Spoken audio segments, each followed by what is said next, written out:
Մանուսյան կենսաթոշակներին անդրադառնալով մեծ աղմուկ բարձրացրեց թեման նաև դաշտում, ասում է, որ ընտրություններին ընդառաջ հաղորդա, որ դուք պարոն Փաշինյանը հայտարարում եք, որ փոփոխություն չի լինի եւ անուղղակի բարձրացում է թոշակները հենց նույն քեշբեքերի միջոցով,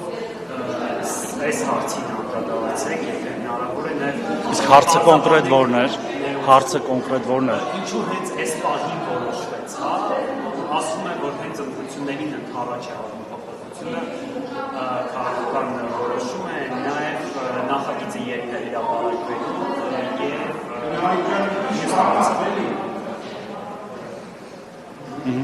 եւ եթե հնարավոր բարձրաբանեք բարձրացումը ինչքանով է լինելու քանով 10,000 դրամի մասին է խոսքում, իսկ նաև մարդկանց հասկանալի եւ ինչ ամբողջական պատասխանեմ, ուրեմն կառավարությունը ունի ծրագիր 2021-2026 թվականների, որը իրագործում է եւ կառավարությունը գործում է մինչեւ նոր կառավարության ձևավորումը եւ ցանկացած գործողություն, որ իրականացնում է կառավարությունը, ըստ էության լեգիտիմ է եւ տեղավորվում է այդ ծրագրի շրջանակներում կամ բխում է, հա, ծրագրից։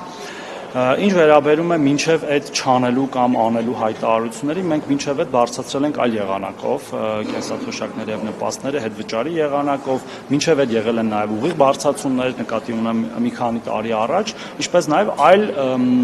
առավելություններ են տրվել, հա, օրինակ մեր բազմաթիվ կենսաթոշակառուների 65+-ի դեպքում, օրինակ առողջության ապահովագրությունը եւ այլն։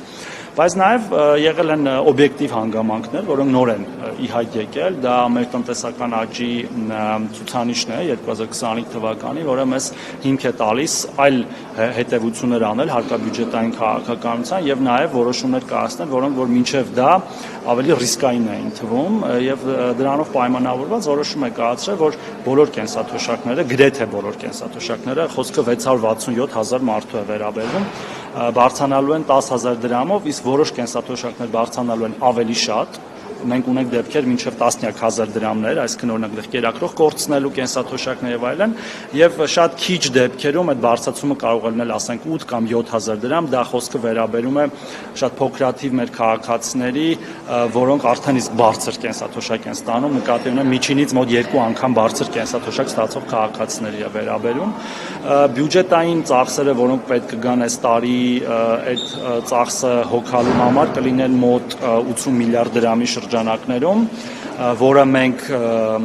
ունենք ըստ էության եւ վերաբաշխումների միջոցով կտեղափոխենք մեր բյուջե,